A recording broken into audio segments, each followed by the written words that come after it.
સુરતના પાલનપુર જકાતનાકા વિસ્તારમાં રહેલી 20 વર્ષીય અસ્મિતાનું શંકાસ્પદ મોત થતા ખળભળાટ મચી ગયો છે।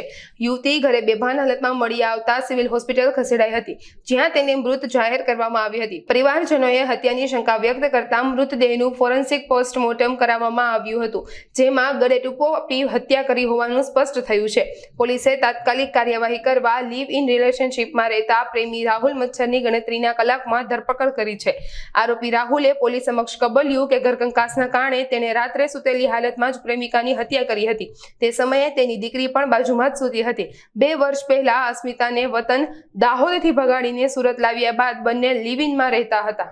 તારીખ 14/7/2025 રોજ રાંદેર પોલીસ સ્ટેશનને દવાખાના તરફથી એક અરજી મળેલી કે એક મહિલા એને ગળાના ભાગે ફાંસાના નિશાન છે તે એનું મૃત્યુ થયેલ છે, જે બાબતે તાત્કાલિક રાંદેર પોલીસે આ બાબતે ગંભીરતા દાખવી તરત જ દવાખાને જઈ મરનાર વિશે ભાળ મેળવેલી અને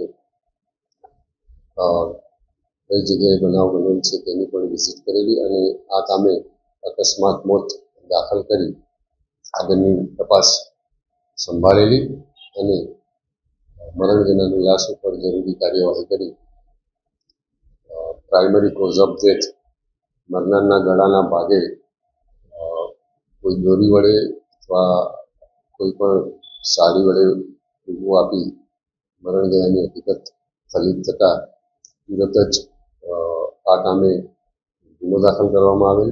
આ કામે ગુના દાખલ થયેલ તે બાદ ગુનાની તપાસ દરમિયાન મરણ જનારના પતિ રાહુલ મચ્છાર નાઓએ તેની પત્ની તેની સાથે ટ્રેક્ટરમાં છારું ભરવા માટેની મજૂરીએ 2-3 દિવસથી નહીં આવતી હોય તે બાબતે બોલાચાલી થયેલી અને 13-14મી રાત્રિએ પણ તે લોકોની બોલાચાલી થયેલી અને રાત્રિના આ બાબતે પત્ની સાથે ફરી ઝઘડો થતાં એણે પત્નીના ગળામાં રહેલ દોરી વડે ફાંસો આપેલાની કબૂલાત કરેલ છે અને આ બાબતે ગુનો દાખલ કરી આગળની કાર્યવાહી તપાસ હાલમાં ચાલુમાં છે।